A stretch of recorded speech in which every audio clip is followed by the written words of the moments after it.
श्री मात्रे नमः। लोमस ज्योतिष के इस भाग में आपका स्वागत है। पिछले भाग में हमने देखा कि प्रथम भाव के कारकत्व क्या हैं। तो हमने देखा कि प्रथम भाव जातक का स्वयं है, उसका शरीर है, उसका मस्तिष्क है, उसका हेड है, उसकी आयु है।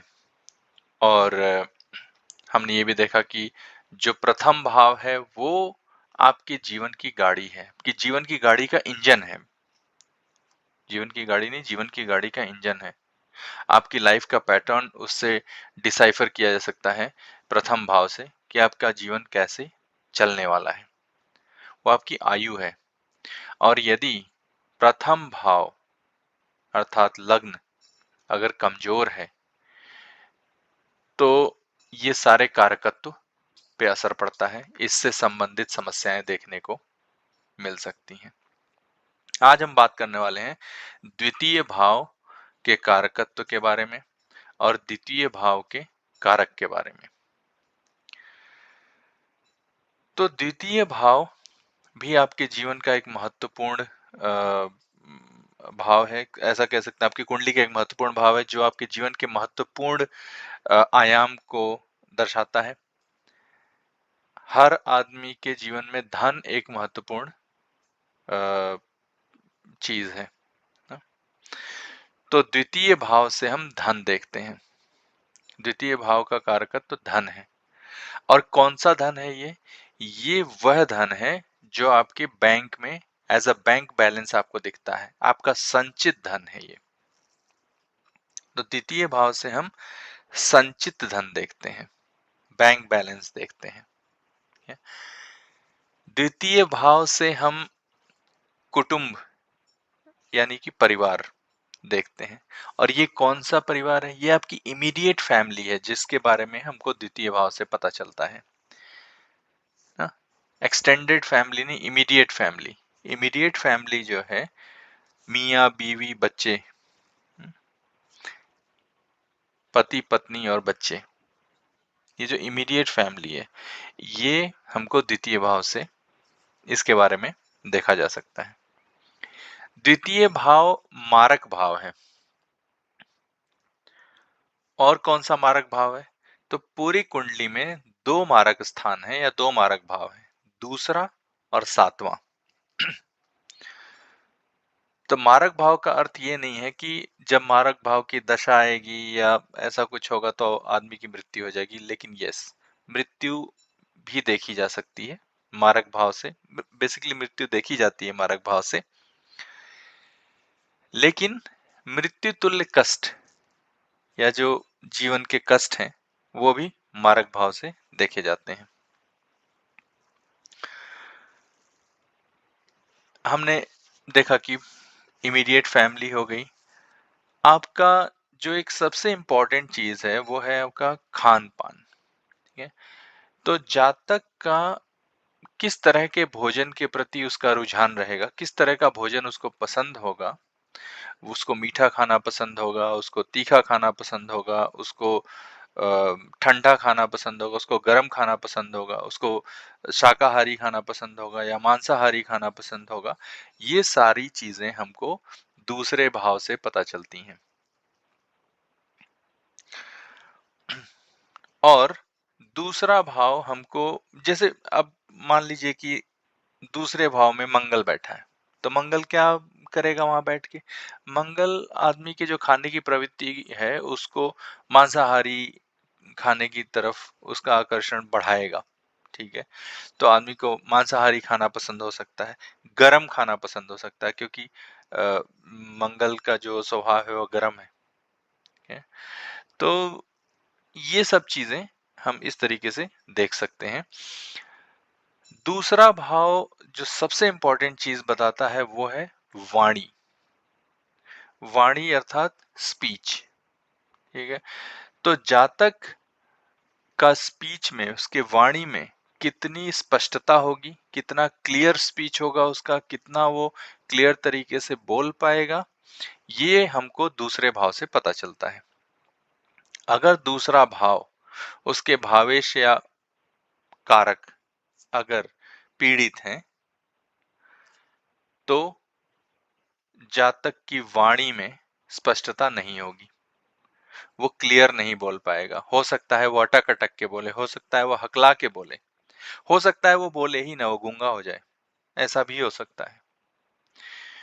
तो ये डिपेंड करेगा कि किस लेवल का अफ्लिक्शन है, सेकंड हाउस के लॉर्ड और उसके कारक सिग्निफिकेटर के ऊपर। तो भाव, भावेश और कारक बहुत इंपॉर्टेंट है। इन तीनों की स्थिति को परखने के बाद हम देख सकते हैं, हम बोल सकते हैं कि जातक की वाणी कैसी होगी। कई बार ऐसा देखा गया है कि अगर केतु है, दूसरे भाव में केतु बैठा है, तो जातक का जो स्पीच क्लैरिटी है वो नहीं होगा, वो स्टैमर कर सकता है। और भी अगर फैक्टर उसके हैं जो कि पीड़ित हो जाएं, जैसे भावेश पीड़ित हो जाएं, उसके कारक है ना, तो दूसरे भाव के दो कारक हैं। बृहस्पति है जो कि मुख्य कारक है, बृहस्पति धन का कारक है दूसरे भाव के लिए, और बुध वाणी का कारक है। तो मान लीजिए कि बुध पीड़ित हो गया, दूसरे भाव पीड़ित हो गया, दूसरे भाव में मान लीजिए केतु बैठ गया, और दूसरे भाव के स्वामी भी 8वें भाव में चले गए, नीच के हो गए, किसी और क्रूर ग्रह के साथ बैठ गए।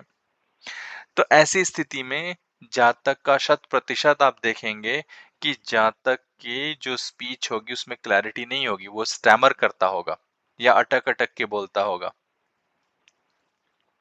या किसी भी, अगर आप किसी ऐसे जातक को जानते हैं जिसके स्पीच में क्लैरिटी नहीं है, तो आप उसका कुंडली लीजिए और एनालाइज करके देखिए, या तो उसका बुध बहुत ज्यादा पीड़ित होगा जो कि वाणी का कारक है, या फिर दूसरा भाव और दूसरे भाव के स्वामी बहुत ज्यादा पीड़ित होंगे, तभी ये हो सकता है। इसके अलावा, क्योंकि दूसरा भाव मुंह और दांत को भी उसका कारकत्व दूसरे भाव का मुंह और दांत भी है, तो कुछ भी दांत रिलेटेड जो समस्या होती है, दांत संबंधित समस्या, कैविटी हो जाना, मसूड़े में कोई दिक्कत होना, इस तरह की कोई भी जो समस्या होगी, ठीक है, जीभ से रिलेटेड कोई समस्या होना, ये सब दूसरे भाव से देखा जाएगा। दूसरा भाव दाहिनी आंख को भी रिप्रेजेंट करता है। दूसरे भाव का जो एक कारकत्व है वो है दाहिनी आंख। 12वें भाव से बाई आंख और दूसरे भाव से दाई आंख। तो अगर दूसरे भाव में कोई क्रूर ग्रह बैठा है, दूसरा भाव अगर पीड़ित है, तो जातक को आप स्पष्ट तरीके से पूछ सकते हैं कि क्या उसकी दाई आंख में प्रॉब्लम है। अगर वो आपके सामने चश्मा पहनकर नहीं भी बैठा है, तो भी हो सकता है कि वो ना बैठा हो चश्मा पहन के, लेकिन उसकी आंखों में दृष्टि दोष हो, उसकी आई साइट वीक हो, या उसकी आंखों में और समस्याएं हो। मैंने ऐसे बहुत सारी कुंडलियां देखी हैं जिसमें कि जब मैंने ये क्वेश्चन पूछा तो किसी ने बताया कि यस, ऐसी क्रॉनिक प्रॉब्लम्स हैं उनकी आंखों में, जो कि बहुत जगह दिखाने के बाद भी डॉक्टर उसका कोई इलाज नहीं बता पा रहा है। तो दाई आंख से रिलेटेड समस्याएं दूसरे भाव से देखने को मिलेंगी, इन शॉर्ट। और अगर वो भी कब होंगी, ऐसा नहीं कि हमेशा होंगी, जब भी दूसरा भाव वेल फोर्टिफाइड नहीं होगा, अर्थात अच्छे मतलब दूसरे भाव की स्थिति अच्छी नहीं होगी, वो बहुत ज्यादा पीड़ित होगा, भावेश पीड़ित होंगे, कारक पीड़ित होंगे, तब आपके आप ये देखेंगे कि जातक के दाहिनी आंख में समस्या हो सकती है। एक एग्जांपल देता हूं आपको। मान लीजिए कि सूर्य बैठा है दाहिने इसमें दूसरे भाव में, तो आप ये मान के चलिए सूर्य बैठा हो, शुक्र बैठा हो, तो दूसरे भाव के लिए अच्छा नहीं माना जाता है। केतु ही बैठा हो तो भी वो कहीं न कहीं आई साइट को भी दिखाएगा कि उसकी आंखों में कुछ आई साइट रिलेटेड प्रॉब्लम्स हैं, ये सब चीजें। तो ये आपको ऐसे देखना होगा। दूसरे भाव से हम नाक और नख यानी कि नेल्स देख सकते हैं कि ब्यूटीफुल नेल्स होंगे या अगली नेल्स होंगे, ये सारी चीजें भी देखी जा सकती हैं। ओवरऑल फेस पे ना, फेस से रिलेटेड पूरे चेहरे का जो क्षेत्र है वो भी देख सकते हैं दूसरे भाव से। अब जैसा कि मैंने बताया कि वाणी है, स्पीच, तो स्पीच रिलेटेड क्लैरिटी बुध वाणी का कारक है। बुध के अंदर ही बुध के अंदर ही वो क्वालिटी होती है कि वो वाक्पटु होगा या नहीं होगा। तो दूसरे भाव से वाक्पटुता भी देखी जा सकती है कि कितना वो जातक वाक्पटुता रखता है। अगर बुध पीड़ित है, दूसरा भाव पीड़ित है, तो वो बिल्कुल भी वाक्पटु नहीं होगा। दूसरे भाव से हम प्रारंभिक शिक्षा देखते हैं। प्रारंभिक शिक्षा यानी कि जो इनिशियल एजुकेशन होता है, जैसे कि किंडरगार्टन हो गया, और यूकेजी, एलकेजी, नर्सरी, इस तरह के जो एजुकेशन होती हैं, उसको हम प्रारंभिक शिक्षा बोलते हैं, और वो देखी जाती है दूसरे भाव से। अगर दूसरा भाव पीड़ित है, तो आप देखेंगे कि उसकी प्रारंभिक शिक्षा बहुत अच्छी नहीं होगी, बहुत अच्छे स्कूल में नहीं होगी। ठीक है, घर पे भी हो सकता है अगर प्रारंभिक शिक्षा हो रही हो तो इतनी अच्छी ना हो। ठीक है, तो आपको ये देखना होगा, जैसे कि आप देखिए एक कोई जातक है, जब उसका जन्म होता है तो वो बहुत ही अच्छे कह सकते हैं कि प्रारंभिक शिक्षा वाले स्कूल में जाता है, एक जाता है सरकारी प्राइमरी स्कूल में। ठीक है, एक जो है उसको प्रारंभिक शिक्षा मिलती ही नहीं है। तो ऐसा क्यों होता है? ये सब आपको ये कुंडली के द्वितीय भाव बुध और द्वितीय भाव के जो स्वामी हैं, उनसे उन पे युति, दृष्टि, स्थिति, ये सब देख के पता चल सकता है। मैंने बताया कि बैंक बैलेंस है ये, है ना। दूसरी बात कि जातक के पास कितने ऑर्नामेंट होंगे, उसके पास ज्वेलरी कितनी होगी, आभूषण, ये सारी चीजें हम द्वितीय भाव से देखते हैं। अब क्योंकि वाणी है, वाक्पटुता है, तो जातक ट्रुथफुल होगा या लायर होगा, है वो सत्य बोलने वाला होगा या झूठ बोलने वाला होगा, इसकी भी जानकारी हमको द्वितीय भाव से ही मिलती है। जातक का, क्योंकि ये अर्थ त्रिकोण का पार्ट है, तो अर्थ त्रिकोण का पार्ट होने के कारण ये, इससे हमको जातक की जो सांसारिक उपलब्धियां हैं, जो मटेरियलिस्टिक गेन है, वो चीजों के बारे में भी हमको द्वितीय भाव से ही पता चलता है। द्वितीय भाव बेसिकली मान लीजिए कि जैसे मैंने बताया कि बृहस्पति कारक है, ठीक है ना, तो बृहस्पति की स्थिति द्वितीय भाव से किस एक्सिस में है, ये बहुत इंपॉर्टेंट है। ठीक है, द्वितीय भाव में मान लीजिए कि चंद्रमा बैठा है, और अगर उसके दोनों तरफ, मतलब द्वितीय भाव के आगे यानी तृतीय भाव में, और द्वितीय भाव से पहले यानी कि लग्न में अगर कोई ग्रह नहीं है, और चंद्रमा भी मान लीजिए कि अमावस्या के आसपास का है या अष्टमी के बाद का चंद्रमा है, ठीक है, तो वो ऐसा चंद्रमा कमजोर माना गया है, और उस पे भी शनि और किसी क्रूर ग्रह की दृष्टि पड़ जाए तो और कमजोर हो गया, और उसके दोनों साइड के खाने खाली हैं, दोनों भाव खाली हैं। तो ऐसे ऐसे जो स्थिति बनती है ना, वो एक विशेषकर एक योग होता है, जिसका कि नाम मैं अभी नहीं बताऊंगा, आप लोग खुद सर्च करिए क्या होता है। लेकिन ये मान के चलिए कि ये एक दरिद्र योग टाइप की का योग होता है ना, जिसमें कि अ, अ, ये धन बेसिकली वही है कि अर्निंग हो सकती है, लेकिन हो सकता है कि संचय ना हो उसका। ठीक है, तो द्वितीय भाव बहुत इंपॉर्टेंट है आपके सांसारिक उपलब्धियों को जानने के लिए। ठीक है, आपके पास कितना संचित धन है, ये सब जानने के लिए। तो इसी के साथ हम कुछ कुछ उदाहरण देखते हैं, जैसे कि मान लीजिए कि पहली कुंडली है, पहली कुंडली में केतु बैठा है। मैंने बाकी और ग्रहों की स्थिति नहीं दिखाई है इसमें, लेकिन जस्ट एक उदाहरण के लिए, केतु वृषभ राशि में बैठा है द्वितीय भाव में। ठीक है, ये केतु की एक नीच की पोजीशन भी हो सकती है, ठीक है ना, क्योंकि राहु को हम वृषभ या फिर मिथुन राशि में उच्च का मानते हैं, इसमें मतभेद है। तो कुछ लोग वृषभ में उच्च का मानते हैं, कुछ लोग मिथुन में उच्च का मानते हैं राहु को, और केतु क्योंकि अपोजिट में होता है उसके, है ना, अगर केतु मैंने दूसरे भाव में दिखाया है तो राहु 8वें भाव में होगा। तो अगर एक उच्च का हो गया उस भाव में तो दूसरा उस भाव में नीच का होगा, है ना?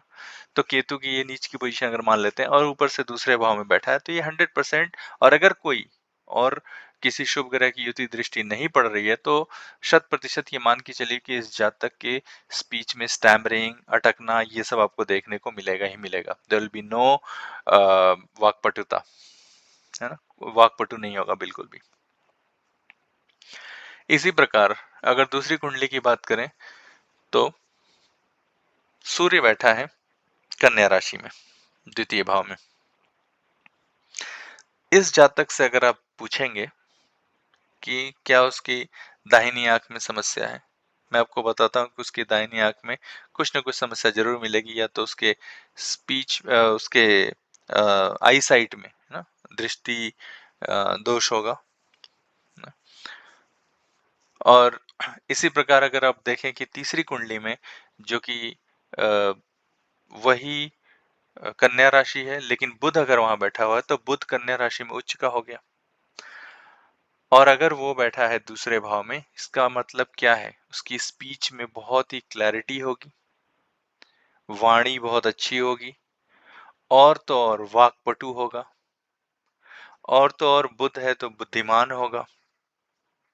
उसका जो इनिशियल जो एजुकेशन होता है, प्रारंभिक शिक्षा होती है, वो बहुत अच्छी होगी।